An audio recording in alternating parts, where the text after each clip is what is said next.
আজকে আমরা গুরুত্বপূর্ণ একটি বিষয় আলোচনা করতে যাচ্ছি। অবশ্য আমি আগেই টপিকের নাম বলবো না, আপনারাই বলে দিবেন। লক্ষ্য করেন, এখানে আছে increase, rise, go up, escalate, intensify. সবগুলো ভার্বই মূলত বৃদ্ধি পাওয়া বা বৃদ্ধি হওয়া বা বেড়ে যাওয়া অর্থ দিচ্ছে। প্রশ্নটা হলো, এই প্রত্যেকটি ভার্ব কি আপনি একটা আরেকটার অল্টারনেটিভ হিসেবে ব্যবহার করতে পারবেন? মানে ধরুন, ইনক্রিজ যেখানে আছে, আপনার কাছে মনে হলো, ও এসকেলেট তো এটাও তো বৃদ্ধি পাওয়া। এটা বসিয়ে দেই, তাহলে আপনার বাক্যটি ভুল হবে। সবগুলোর অর্থ বৃদ্ধি পাওয়া অর্থ দেওয়া সত্ত্বেও অবস্থান বিশেষে প্রাসঙ্গিকতা ক্রমে প্রত্যেকটির আলাদা, আলাদা ব্যবহার আছে। এখন বলতে পারেন ইংরেজিকে আপনি জটিল করে ফেলতেছেন। দেখুন, আপনি যদি স্ট্যান্ডার্ড লেভেলে ইংরেজি লিখতে চান, তাহলে যুদ্ধ, বিগ্রহ, কনফ্লিক্ট, মারামারি, হানাহানি, বৃদ্ধি পাওয়া অর্থে আপনাকে এসকেলেটই ব্যবহার করতে হবে। এই অর্থে যদি আপনি গো আপ ব্যবহার করেন, তাহলে এটা মানে স্মুথ হবে না, মানে ভালো দেখাবে না। আবারও আপনি যদি বলেন যে তীব্রতা বাড়া অর্থে, আমরা হয় না যে হিট, পেইন, ইমোশন, সেই ব্যাপারগুলোকে নির্দেশ করতে আমরা তীব্রতা বাড়া অর্থে ইনটেনসিফাই ব্যবহার করি। এখন আপনি যদি বলেন রাইজ, মানে এটাও তো বাড়া, হবে না। এটা স্বাভাবিক বৃদ্ধি পাওয়া অর্থে ইন্ট্রান্সিটিভ ভার্ব হিসেবে আমরা ভার্ব ও নাউন হিসেবে উভয় প্রকারে ব্যবহার করে থাকি। বিশেষ করে যেমন আমরা এটা লক্ষ্য করি যে ধরুন কোনো কিছুর দাম বৃদ্ধি পেয়েছে বাজারে, সেই অর্থে আমরা রাইজ ব্যবহার করি। অথবা আমরা মাঝে মধ্যে এটাও দেখি যে কোনো একটা ক্রাইম বৃদ্ধি পেয়েছে, সেই অর্থে এটা অথবা এটা ব্যবহার করি। আবারও সূর্য ওঠা অর্থেও আমরা রাইজকে ব্যবহার করে থাকি। সমুদ্রের পানির উচ্চতা বৃদ্ধি পেয়েছে, সেই অর্থেও আমরা রাইজ কে ব্যবহার করি। আচ্ছা, তাহলে আপনি এইটা যেখানে ব্যবহার করবেন, আবার এটা যেখানে ব্যবহার করবেন, এই ২ টা বৃদ্ধি পাওয়া অর্থ দেওয়া সত্ত্বেও এই ২ টার সাথে কিন্তু কোনো মিল নাই। মানে অবস্থান বিশেষে প্রাসঙ্গিকতা ক্রমে আপনি ব্যবহার করে একটা আরেকটার অল্টারনেটিভ হিসেবে ব্যবহার করতে পারবেন না। আপনাকে ব্যবহার করতে হলে প্রত্যেকটার ব্যবহার জানতে হবে। আসুন এখন আ মূল কথায় আসি। এখন কেউ বলতে পারেন, এরকম সিনোনিমাস, এন্টোনিমাস, প্রতিশব্দ, বিপরীত শব্দ ছোটবেলা থেকে কত পড়েছি। এইগুলো কি আলাদা, আলাদাভাবে মনে থাকবে? এটারও উত্তর আছে। মনে থাকবে না। এইজন্য প্রকৃত অর্থেই একটা ভার্ব বা একটা শব্দ কি অর্থ দিচ্ছে সেই অর্থটা ভালোভাবে পড়া। যেমন এখানে দেখবেন, পড়লে একটা ব্যাপার বুঝতে পারবেন, এসকেলেট মানে গুরুতরভাবে বাড়া। এখন গুরুতরভাবে কি বৃদ্ধি পায় বলুন তো? যুদ্ধ, বিগ্রহ, হানাহানি, মারামারি, কাটাকাটি বা এই জাতীয় ব্যাপারগুলো, রাইট? স্বাভাবিক অর্থে বড় ইন্ট্রান্সিটিভ ভার্ব হিসেবে আপনি বলে দিলেন। দাম বৃদ্ধি পাওয়া আ অথবা যেকোনো ব্যাপার আ স্বাভাবিক সেন্সে বাজারে আপনি যখন যান, বৃদ্ধি পাওয়া অর্থে আপনি ব্যবহার করবেন। গোয়া, আবার এর কিন্তু অনেকগুলো আছে। এই যে গো আপ এর যেমন শুট আপ বৃদ্ধি পাওয়া, ড্রাইভ আপ কোন কিছুকে বৃদ্ধি করা, স্কেল আপ, ও আপ দেওয়া অর্থেই বৃদ্ধি একটা সেন্স আছে, তাই না? তারপর লেভেল আপ, এটাও হয়। আচ্ছা, আরো বেশ কিছু আছে। স্কাই রকেট আছে, অ্যাসেন্ড আছে, বৃদ্ধি পাওয়া, উপরে ওঠা, এরকম একটা সেন্স দেয়। আচ্ছা, তার মানে আজকে আমাদের টপিকটা কি? আপনারাই বলুন তো। এই পর্যন্ত ভিডিওটা পজ করে একটু বলুন তো আজকে আমরা কি নিয়ে আলোচনা করতে যাচ্ছি? ফ্রিহ্যান্ড ইংলিশ রাইটিং এর অংশ হিসাবে আজ আমরা আলোচনা করতে যাচ্ছি গুরুত্বপূর্ণ টপিক নাম বলবো? Appropriate word choosing. আমরা মূলত অ্যাপ্রোপ্রিয়েট ওয়ার্ড চুজিং নিয়ে আজকে আলোচনা করতে যাচ্ছি। ধারাবাহিকতায় আশা করছি আমরা দারুণভাবে বিষয়গুলোকে কাজে লাগিয়ে আমরা আমাদের মূলত ইংরেজি লেখা বা কথা বলার যে স্মুথ বা স্ট্যান্ডার্ড গ্রহণযোগ্য যে বিষয়গুলো আছে, সেই বিষয়গুলো অনুধাবন করতে পারবো। যেমন লক্ষ্য করুন, আমি এখানে কিছু লেখা এমনিতেই লিখে রেখেছি। আপনি দেখে নিবেন সময় সুযোগ বুঝে। জাস্ট এই দিকটা একটু লক্ষ্য করেন। একটা আমি আপনাকে দিয়ে রেখেছি, এই একটা। ইউজ মানে হচ্ছে ব্যবহার করা। আবার ইউটিলাইজ মানে হচ্ছে ব্যবহার করা। আবার এক্সপ্লয়েট এটার মানেটাও ব্যবহার করা। যদিও এটার আরেকটি অর্থ আছে শোষণ করা। এখন দেখুন, এই যে কখনো নেতিবাচক অর্থে শোষণ করা অর্থে ব্যবহার হয়। আপনি যতক্ষণ পর্যন্ত না এই ইউটিলাইজ, ইউজ, এক্সপ্লয়েট এর সঠিক ব্যবহার না জানছেন, ততদিন পর্যন্ত আপনি কেমনে ব্যবহার করবেন? আপনার কাছে তো ব্যাপারগুলো জটিলই মনে হবে। আচ্ছা, আমি কিন্তু সর্বজান্তা শমশের না। আমি জেনেছি, তারপর আমি আপনাদেরকে জানাচ্ছি। কেউ আবার আমাকে ওই যে বলে না, কেউ আবারও একটু জানেন, তারা আবারও একটু অবজ্ঞাও করেন বটে। সমস্যা নেই। আচ্ছা, ইউটিলাইজ স্বাভাবিক অর্থে আমরা ব্যবহার করা, দৈনন্দিন ব্যবহার করে থাকি। আচ্ছা, sorry, here I have a mistake. মানে ইউজ আমরা স্বাভাবিক অর্থে দৈনন্দিন প্রয়োজনে ব্যবহার করে থাকি। ইউটিলাইজ আমরা ব্যবহার করি কোনো কিছুকে গুরুত্ব দিয়ে সর্বোচ্চ সঠিক ব্যবহারকে নির্দেশ করতে। যেমন আমরা অনেক সময় বলি, "You should utilize your time." মানে আপনার উচিত আপনার সময়কে সঠিক ব্যবহার করা। আবারও exploit এটার মানেটা হচ্ছে মানে সুযোগ ব্যবহার করা বা কাউকে কাজে লাগানো, কাউকে শোষণ করা। এখন আপনি কি একটা আরেকটা অল্টারনেটিভ হিসেবে ব্যবহার করলে হবে? হবে না। এইজন্য প্রয়োজন সঠিকটা জানা।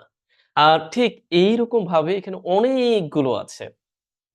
আ প্রত্যেকটারই ৩ টি বা ৪ টি করে আ সমজাতীয় ওয়ার্ড আছে। যেমন দেখেন, প্রমিস মানেও কথা দেওয়া, প্লেজ মানেও কথা দেওয়া। আবার কমিট মানেও হচ্ছে মানে এই অর্থে কাউকে কথা দেওয়া। ওই যে কমিটেড আমরা ব্যবহার করে থাকি। এখন কোনটা কখন ব্যবহার করবেন? এই অর্থের মধ্যেই স্পষ্ট বার্তা দেওয়া আছে। অর্থের মধ্যেই স্পষ্টভাবে বলা আছে। আপনি কোনটা ব্যবহার করবেন? আর ছোট ছোট বাক্য আছে, এগুলো আপনি লিখে ফেলবেন বলাও আছে। আপনি লিখে এগুলো আমাদের নির্ধারিত গ্রুপে জমা দিবেন। এইভাবে এখানে আ ইতিমধ্যে আমি আপনাদেরকে দিয়ে ৬০ টা বা ৭০ টার মতো করিয়েছি। নিয়মিত বাড়ির কাজের অংশ হিসেবে। হ্যাঁ, এই পর্যন্ত করিয়েছি। এরপরও আপনারা যেটা করবেন, আপনাদের সময় সুযোগ থাকলে আপনার বাক্যগুলো থাকলে নাম্বারিং করে তৈরি করবেন। আর যদি সময় সুযোগ হয়, আমি আপনাকে বলছি প্লিজ আপনি প্রত্যেকটি ওয়ার্ড নোট করেন পারলে। আমার এখানে লেখা আছে, আপনার কাছে থাকবে। থাকুক। কিন্তু আমি বলছি আপনি নোট করেন। এই যে স্পিড আপ মানে হচ্ছে গতি বাড়ানো। দেখুন বাড়ানো, গতি বাড়ানো। আবারও অ্যাক্সেলারেট এটার মানেটা হচ্ছে কোন প্রক্রিয়ার গতি বাড়ানো। এখন বলতে পারেন, আচ্ছা পার্থক্যটা কোথায়? পার্থক্য তো আছেই। কোন একটা প্রসেস, কোন একটা প্রজেক্ট, কোন একটা বিষয় আপনি হাতে নিয়েছেন। আপনি বললেন, "ইয়েস, এসক্যালারেট।" আচ্ছা? আবারও এক্সপেডিট মানে দাপ্তরিক জটিলতা কমিয়ে কোন কাজ দ্রুত সম্পন্ন করা। আচ্ছা, এই বিষয়টা না হয় বাদই দিলাম। কোন কাজ দ্রুত সম্পূর্ণ করা অর্থে এক্সপেডিট। এখন আপনার কাছে মনে হতো এইটা কি হইল কিছু? হুম, হবে না কেন? এখন আপনি এই ৩ টার কোনটা দিয়ে এই বাক্যটা সম্পূর্ণ করা যায় দেখুন তো? আপনার পাসপোর্ট আবেদনটি দ্রুত সম্পূর্ণ করার জন্য আমি ব্যবস্থা নিব। তাহলে কোনটার সাথে যায়? এটার সাথে যায়? এটার সাথে যায়? নাকি এটার সাথে যায়? কোন কাজ দ্রুত সম্পূর্ণ করা। ডেফিনিটলি expedite আপনি আপনার মতো করে ব্যবহার করে দিবেন। এরপরে নির্ধারিত গ্রুপে জমা দিবেন। আচ্ছা, ধরুন আমি যেকোনো অনেক তো এখানে তো আমি চাইলেই এখনই সবকিছু শেষ করে দিতে পারব না। এখানে অনেক। আচ্ছা, ধরুন আ আমরা যদি একটু দেখি যেকোনো একটা দেখি। এখানে আছে ফেয়ার মানে হচ্ছে ভয়। আবার দেখুন অ্যাপ্রিহেন্ড মানেও ভয়। তবে এটার আরো একটি অর্থ আছে গ্রেপ্তার করা। আবারও ইন্টিমিডেট এটার মানেটা হচ্ছে কাউকে ভয় দেখানো। সাক্ষীকে ভয় দেখিয়ে চুপ করানোর চেষ্টা করা হয়েছিল। আচ্ছা, এই যে ভয় দেখিয়ে এটা আপনি কোনটা ব্যবহার করবেন? ফিয়ার ব্যবহার করবেন? অ্যাপ্রিহেন্ড ব্যবহার করবেন? না ইন্টিমিডেট ব্যবহার করবেন? স্পষ্টতই দেওয়া আছে কাউকে ভয় দেখানো, কোনো কিছু করতে বাধ্য করা। ডেফিনিটলি আপনি ইন্টিমিডেট ব্যবহার করবেন। আর এই ব্যবহারগুলো যখন আপনি জানবেন, তখন আপনি সত্যিকার অর্থেই আপনার ভিতর একটা কনফিডেন্স গ্রো করবে। কখনোই মনে হবে না যে আপনি কি ভুল লিখে ফেলছেন। আচ্ছা, এই দেখুন শর্টেন মানে কমানো, অ্যাব্রিভিয়েট মানেও কমানো, এভারেজ মানেও কমানো। এখন আপনি যেকোনো একটা অল্টারনেটিভ ব্যবহার করে দিবেন? মোটেও না। শর্টেন স্বাভাবিক সেন্সে কোনো কিছু কমানো। কিন্তু অ্যাব্রিভিয়েট মানে হচ্ছে শব্দের সংক্ষিপ্ত রূপ লেখন। মানে আমরা যখন বলি ইউনাইটেড নেশন, যখন বলি ইউএন। এখন এইটার জায়গায় এটা বসায় দিলে কি হবে? হবে না। আবার দেখুন, ব্রিজ এটার মানে এরকম নয়ন বই বা বক্তব্যের মূল বক্তব্য রেখে আকার ছোট করা। তার মানে আমরা বলতে পারি ওই যে সাংবাদিকরা লেখে বা না ওই যে কেউ করে মূল বক্তব্য দেয়। অনেক কিছু বাদ দিয়ে সেই অর্থে। তার মানে আমি এখানে এমনভাবে রেখেছি, আপনি জাস্ট অর্থটা ভালোভাবে বোঝার চেষ্টা করবেন। তাহলেই দেখবেন যে আপনি এগুলোর পার্থক্য বুঝতেছেন। আচ্ছা, আ এরপরে আমি দেখি এখানে তো আমি প্র্যাকটিক্যালি দেখাচ্ছি না। প্র্যাকটিক্যালি পরবর্তী ভিডিওতে আমি দেখাবো। আর যেহেতু আমি আপনাদের প্রতিদিনই এখান থেকে দিচ্ছি, আমার মনে হয় না এখানে প্র্যাকটিক্যালি আর দেখাতে হবে। প্রতিদিনই আপনার বাড়ির কাজ হিসেবে গ্রুপে এগুলো করতেছেন। আমরা ইতিমধ্যে অবগতও বটে। আচ্ছা, এরপরে আমরা দেখি। এইটা হচ্ছে আমাদের নিয়মিত ক্লাসের অংশ হিসাবে অধ্যায় ২১ বাট অধ্যায় ২০ এও আপনি ঠিক এরকমই একটা পিডিএফ পাবেন। আচ্ছা, এই পর্যায়ে আমরা যেটা দেখতে পারি এখানে কোন পর্যন্ত ৩ টি বা ৪ টি করে ওয়ার্ড আছে। আ বেশ কিছু ওয়ার্ড ইংরেজিতে লেখাও আছে বাট আমি আপনাদেরকে পরামর্শ দিব, ইংরেজিতে লেখা থাকুক বা না থাকুক আপনি নিজে লিখবেন। নিজের মতো করে আবার বাক্য তৈরি করবেন। শুধুমাত্র খালি থাকলেই হবে না, ইংরেজিতে লিখে দিলাম সেটা দেখে লিখে ফেলবেন সেটাও কিন্তু কার্যকর হবে না। যেমন লার্জ মানেও বিশাল, enormous মানেও বিশাল, colossal মানেও বিশাল। এখন কোনটা কখন ব্যবহার করব? ডেফিনিটলি। লক্ষ্য করুন, লার্জ স্বাভাবিক সেন্স এ আমরা বিশাল অর্থে ব্যবহার করে থাকি। বিগ, ভাস্ট, হিউজ বিশাল পরিমাণ। enormous টাও আমরা ব্যবহার করে থাকি। আয়তন বা পরিমাণের দিক থেকে বিশাল। বুঝতে পারছেন তো? আবারও অত অতিশয় বা অতিকায় যেই বিশালতা বোঝায়, কলোসাল। দেখুন তো অর্থের দিক দিয়ে স্পষ্ট আপনি এইগুলোর ব্যবহার বুঝতে পারবেন। আচ্ছা, এরকমভাবে আছে, আপনি ধাপে এগুলো দেখে নিবেন। লক্ষ্য করেন এখানে আরো আছে। এই যে এগুলো আছে। এখানে আপাতত আছে কত আমি একটু দেখি। এখানে আছে ১৫০ পর্যন্ত। ১৫০ মানেই হচ্ছে আপনার যদি আমরা ৩ দিয়ে আপনি যদি গুণ করেন তাহলে কত হয়? আমরা খুব সহজেই বুঝতে পারতেছি প্রায় ৫০০ র কাছাকাছি আছে। কারণ আমরা মূলত আ কোথাও ৪ টা করে রেখেছি, কোথাও ৩ টা করে রেখেছি। আচ্ছা, এ পর্যায়ে একটু দেখুন তো আমরা যদি দেখি ইম্পোর্টেন্ট মানে গুরুত্বপূর্ণ, ভাইটাল মানে গুরুত্বপূর্ণ, আবার মোমেন্টাস মানে গুরুত্বপূর্ণ। প্রশ্নটা হলো কোনটা কখন ব্যবহার করবেন? এই যে ইম্পোর্টেন্ট গুরুত্বপূর্ণ স্বাভাবিক সেন্সে যদিও আমরা সিগনিফিক্যান্ট ব্যবহার করে থাকি, সাবস্ট্যানশিয়াল ব্যবহার করে থাকি, বাট ভাইটাল আবার ক্রুশাল ব্যবহার করে থাকি জীবনের কোনো কাজের জন্য অপরিহার্য। জীবনের জন্য বা কোনো কাজের জন্য কোনো কিছু অপরিহার্য। মানে ইন্টিগ্রাল পার্ট যেটা আমরা বলে থাকি। আচ্ছা, ঐতিহাসিক বা অত্যন্ত গুরুত্বপূর্ণ মুহূর্ত। We can use a momentous এখন আপনি বাক্যটি যখন লিখতে যাবেন তখন অটোমেটিক্যালি পাবেন। আবার দেখুন অলস, হুম, lazy, indolent lazy, lethargic lazy কোনটা ব্যবহার করবেন? পার্থক্য আছে। indolent কোন কাজ করতে অনীহা, সেই অর্থে লেজি।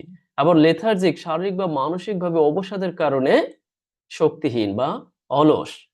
এখন কোনটা কখন ব্যবহার করবেন? আশা করছি বুঝতে পেরেছেন। স্পষ্টতই অর্থের মধ্যেই উত্তর দেওয়া আছে। আপনি এই বাক্যটি কোনটা দিয়ে লিখবেন?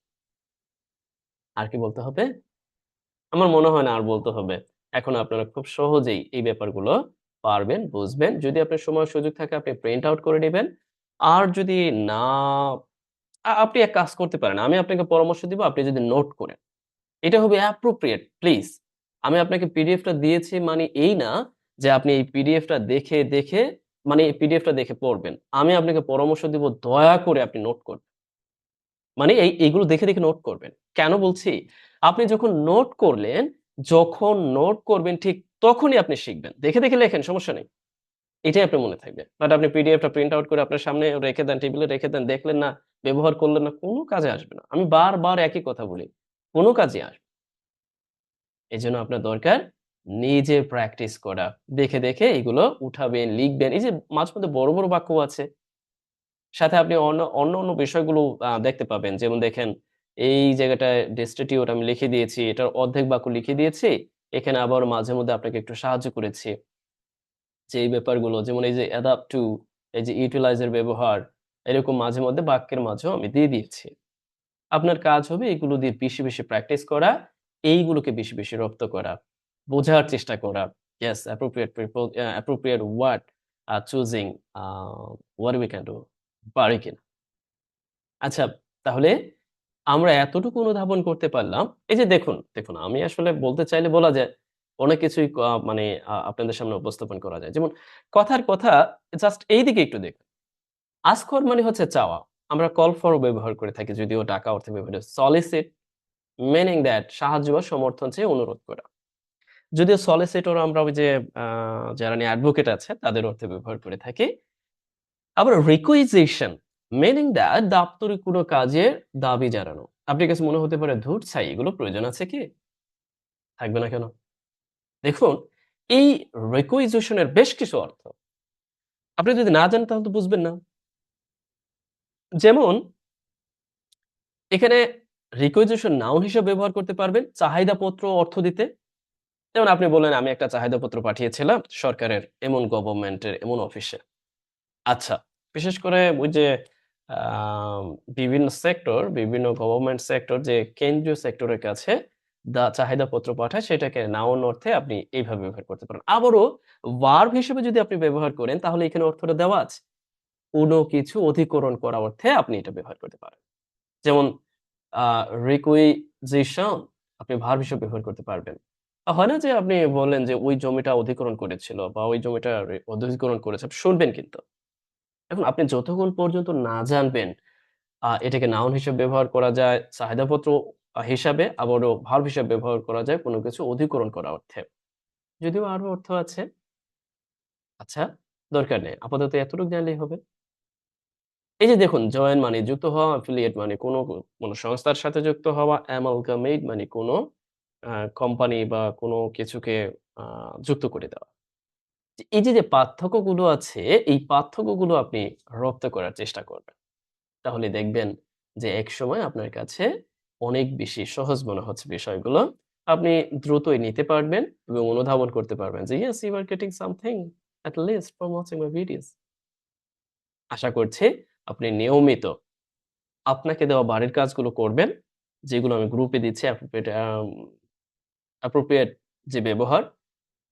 আচ্ছা, আবারও এটার পর আবারও আ সময়ের সাথে, সাথে বাড়ির কাজগুলো ঘুরবে, সেটার সময় আবার অন্যগুলো পাবেন।